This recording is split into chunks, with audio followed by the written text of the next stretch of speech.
You were a pioneer as probably the first black woman on British television.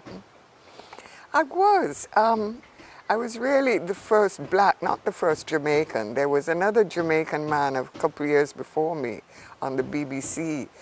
But because he was very light-skinned, no one said, get that black face off our TV screens. And they used a different word, I'll be polite. So I was really the first black face in a current affairs news capacity. And no one was accustomed to that.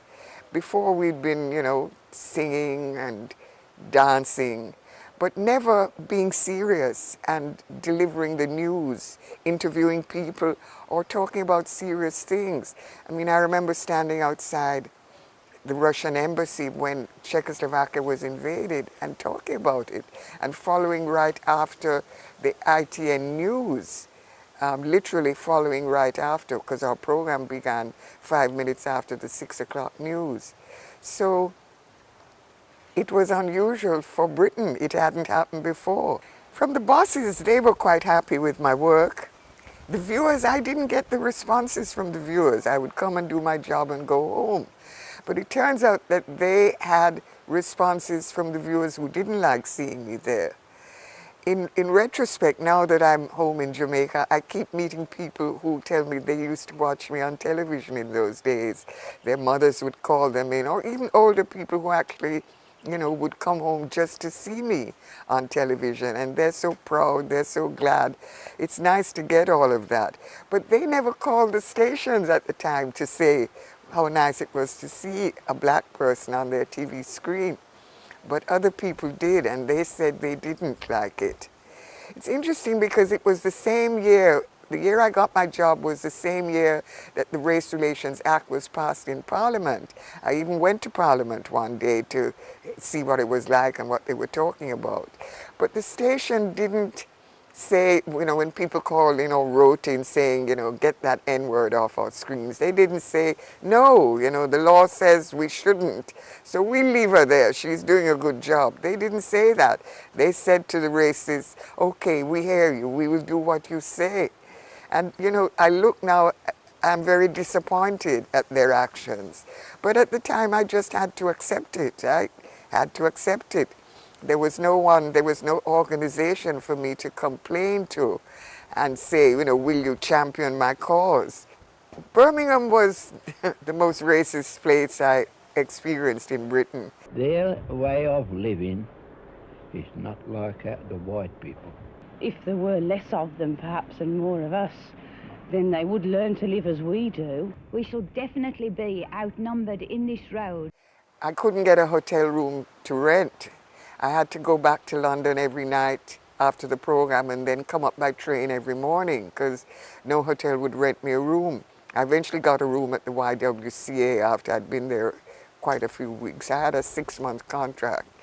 And I remember one night going out, being sent out to do a story on a very cold night, coming back to the studio and finding it all closed down.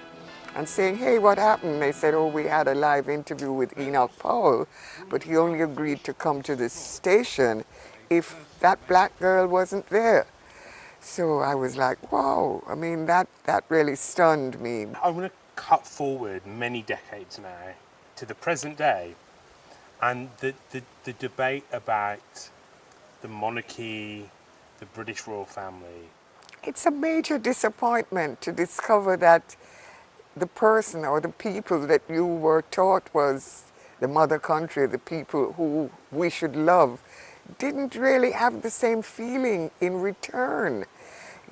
What happened, for example, to Meghan Markle looked from our side of the fence really disappointing. That's the word I would use.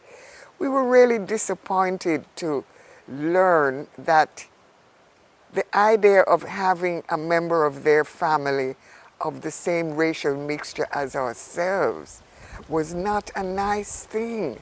So if they didn't like to have one of us in their family, what about all of us who've been living, growing up to the belief that we were part of them?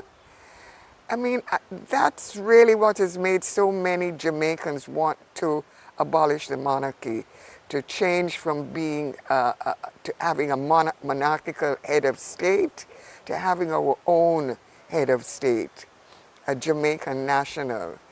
It really showed us a lot. Of course, it was a great indication to us that we're not part of that family. The family that we thought sheltered us, that we fought for, that we helped rebuild their country, doesn't love us. It sounds like for Meghan Markle, this was a big moment in the way that people perceive the royal family and the UK as well. It was sad that after all that happened to them, she felt it necessary to speak out about the reasons why they'd left. So many things were being said by the media. So many very negative things were being said. I can't blame her and him for going public to give their side of the story. And it wasn't a pretty sight. And they chose their words carefully.